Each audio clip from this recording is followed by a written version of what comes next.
What's up, good people? We are back. It's the HPR Chronicles Podcast with Shakur and Smith. Once again, happy Black History Month to everybody. And we're going to bring you another good show with some cool Black history info, or as I like to say, African info. If you're joining us for the first time, Smith here is a veteran of the Army Reserves and currently works for the VA. I'm a film and TV director, producer, writer. We both have a love for history, politics, and race, as well as current affair news and politics. So we are the HPR Chronicles Podcast with Shakur and Smith. If you hear me call him Crispy sometimes, he dresses really well. Nickname I made up for him that the whole wine country is calling him by now. So I may say Crispy, I may say Smith, but either way, you know who I'm talking about. If you don't follow us on YouTube already, please do. It's ISNT Group Digital. Hit subscribe, hit that notification button so you'll be up to date when we have our shows coming out.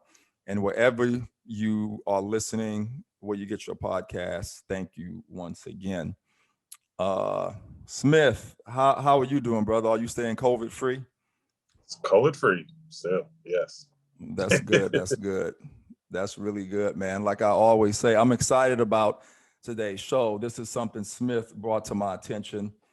And I thought it was a really good topic. And like I've said before, I like when stuff comes up that I even teach myself something. Let me turn my phone off. Sorry about that. I even learn something new as we're presenting it to our audience. So this is one of those shows, and I always like when we do shows like that. So yeah, man. So yeah, let's get into it, Smith. And I'm not sure how this is pronounced, audience. We were talking about it before we went live. If it's Dahomey Warriors or if it's Dahomey Warriors, because if it's EY, it could be the Dahomey, right? Yeah, it could be Dahomey.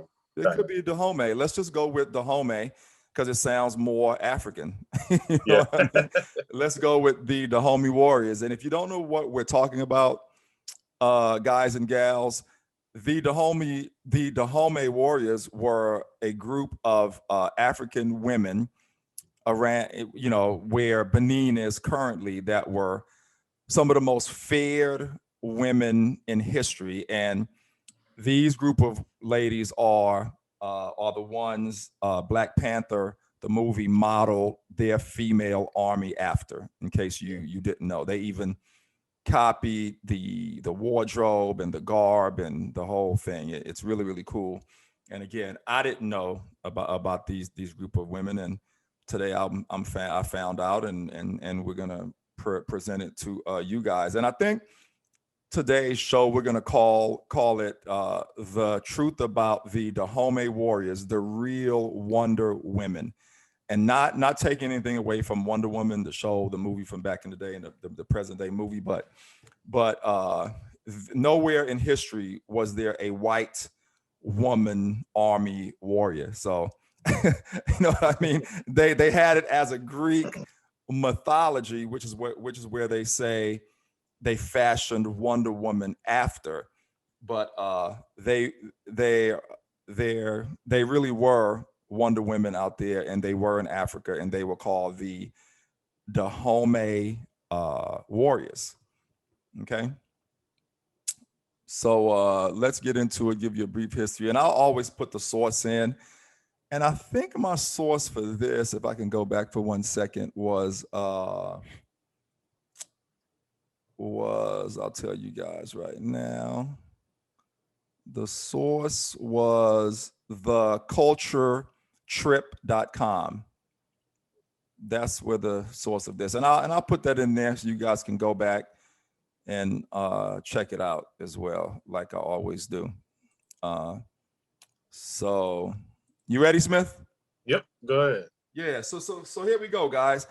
The Dahomey Warriors, also known as Mino, meaning our mothers in Fawn, were an all-female military army of the Republic of Benin, which was known at the time as the Kingdom of Dahomey. The kingdom was largely made up of the Fon people, who were situated towards the south of the country, sandwiched by Togo to the left and Nigeria to the right. The term, well, the Europeans call them Amazons. So let's see where that came from. The term Amazons was derived from the Western observers due to their similarities in build to the Amazons in Greek mythology. So here's everything you need to know. How was the Dahomey warriors formed? The exact period when the army was formed is unknown, although some historians attribute it to the 18th century, when French slaver Jean-Pierre Thibault described seeing groups of third-rank Ahasi wives who were deemed not beautiful enough to share a man's bed or had not born children, armed with long poles and acting as police. In any case, the warriors are said to have been where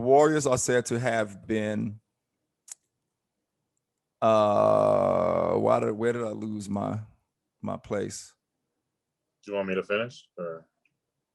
Yeah, you can if you want. Yeah. Okay. In any case, the warriors are said to have been originally started by the third king of Dahomey, King Oji, but dang. Yeah, some of it's hard to pronounce. Yeah. Hogi, but I'm messing up. Who ruled from 1645 to 1685.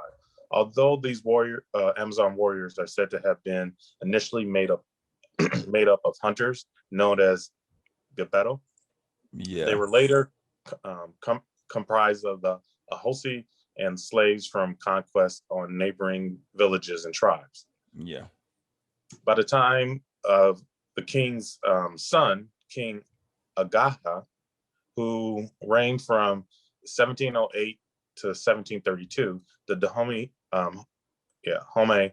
Amazons were established as bodyguards armed with muskets and were used as militia to defeat neighboring kingdoms. Later, King Gizo, ruling from 1818 to 1858, initiated this even further, placing great importance on the army by increasing its budget and formalizing its structure from ceremonial to a serious military entity. He did this by recruiting soldiers from foreign captives. Although some were free Dahomeyan women, it is important to note that a number of the Amazon warriors became soldiers voluntarily, while others were involuntarily enrolled due to their husbands or fathers reporting about their behavior. Interesting. Life as a Dahomey Amazon warrior, they were not allowed to have children or partake in any form of family life, as they were formally married to the king. As he didn't have sexual relations with them, as a result, they remained celibate. Although very few were given off in marriage to respected dignitaries of the kingdom. So some were married or given away. Yeah. The women enjoy certain privileges like a good stock of tobacco and alcohol. And even back then. Wow. Yeah. They were smoking and drinking. And residing and living in the king's palace after dark, which the men were not allowed to do. They also had as many as 50 slaves per soldier. Accounts state that when leaving the palace to the outside community, the soldiers usually had a slave in front of them, ringing a small bell, which was to alert people of Amazons approaching, and for them to give way, bow, and avert their eyes as they approach. Wow, that's crazy. Yeah. I'm like visualizing that as you say it. It's crazy. I know. That's crazy. The Amazons were celebrated in the region and successfully enabled the expansion of the Dahomey Empire beyond its capital of Abomey. Mm-hmm. Or Abomey or Bomey. Yeah, probably Abomey. They trained They trained intensely, often in hand-to-hand combat against themselves. Discipline was very much emphasized as they learnt survival skills. Their indifference to pain and death was tested as part of the initiation process, storming acacia thorn defenses and military drills, including executing prisoners. Wow. Yeah. That's so crazy. I know. And well, the end of the Amazons. By the 19th century, they had grown from a 600 female troop to around 6,000. Ihan King Ben Hansen, the last king of the Dahomey, was overthrown by the French in the Second Franco-Dahomeyan War. The Dahomey warriors were defeated and disbanded as a result, thus reflecting their motto: if soldiers go to war, they should conquer or die. Yeah, that's crazy, man. I think I even read a report that in that war, there was only like 17. Yeah, I saw that survived. Too. That survived. Yeah, I saw that too. And they were overpowered due to the fact that the French had just, more superior weapons than they did. Right. And stuff like that. Yeah, man. It's crazy. And I don't know if you ran across when I was doing the research, how the Yoruba people, how they went to war with the Yoruba people. And that's most of the people that ended up enslaved in Brazil, which is interesting. They would, when they went to war, they would conquer these kingdoms in Africa, and they would beat these different tribes. And when the tribes lost, they would kill the losers and allow the Portuguese to come and take them out as slaves. Wow. Yep. And yeah, and it's funny, they say, it's some of the parts of the African diaspora we don't like to talk about or discuss, but it's actually true. Yeah. I mean, they had images up of how the Dahomey warriors would just hang. I mean, they were like brutal, bro. They were no joke. You know what I mean? They have images of them. Well, not images, but depictions of them when like the French would come over and them just taking them out, like on the beach. You know what I'm saying? Yeah, yeah. They were like no joke. And just to think about it, a group of women. Mm-hmm. You know what I mean? Yeah. And there's one depiction where it has the woman and one of the woman warriors. She does have a musket, a club, a dagger. Yeah. And then the enemy's severed head in her hand. In her hand, yeah. Yeah. And I guess one that Jean Paul, when he met them, and they were told that, a priest came and told them, was explaining that they're trained and they should be able to cleanly slice a man in two. Right. That's nuts, man. Could you imagine that army back then, man? Oh my goodness. I guess like a small group of them, so few of them were known as reapers and were armed with the gleaming 3-foot-long straight razors, each wielded two-handed and very capable of, like I said, of slicing a man clean in two. Wow. Yeah. That's unbelievable, man. You think about the history back then, and to find out that their battles are responsible for most of the slaves in Brazil is crazy. Yeah. You know what I'm saying? Because way more slaves went to Brazil than came to the U.S. And to know that a lot of it derived from losses, against these women is unbelievable, man. And it's funny now. Now I think I want to go back and watch Black Panther again with a different perspective, knowing where these ladies come from. You know what I mean? Yeah. It's nuts, man. But like you said, it was cool to find out that, that these warriors are what inspired what's it called, Dora. Yeah, in the movie, yeah. Malachi or something like that. Yeah, exactly. Yep.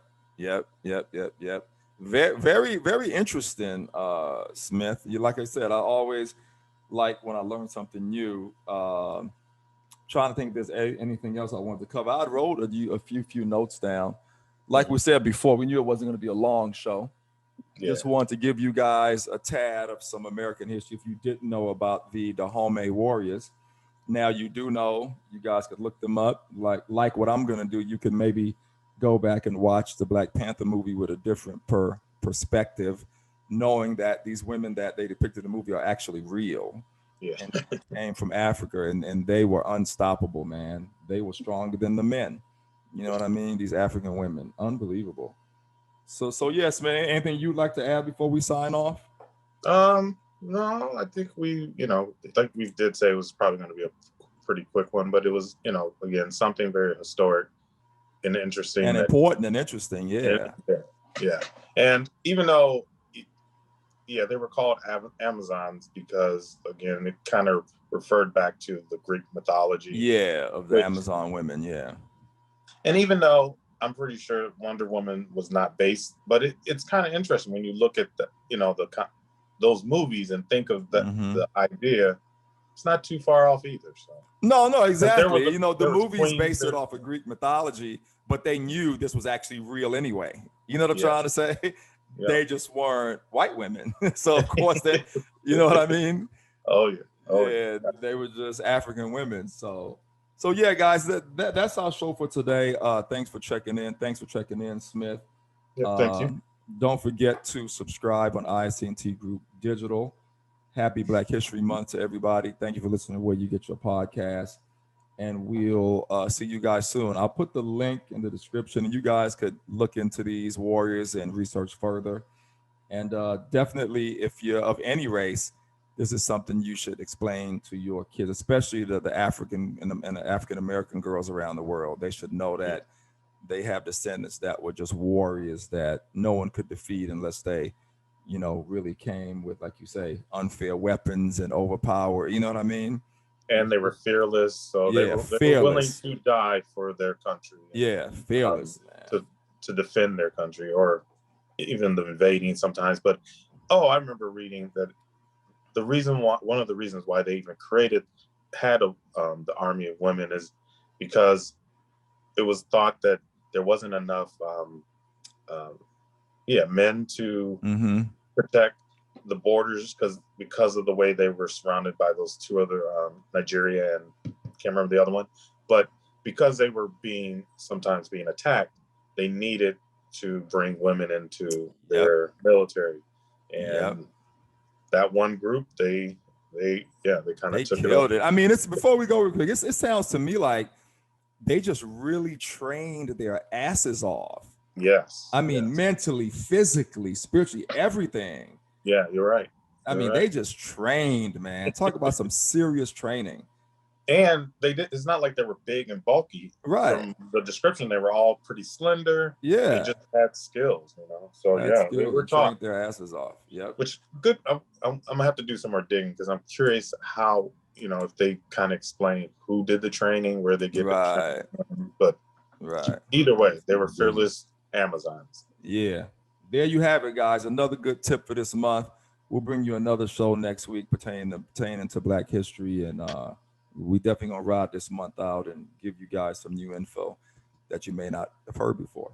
All right, Smith. Thanks for checking in. Thank you. It's the HPR Chronicles Podcast with Shakur and Smith. We'll see you guys next Friday. Peace. Peace.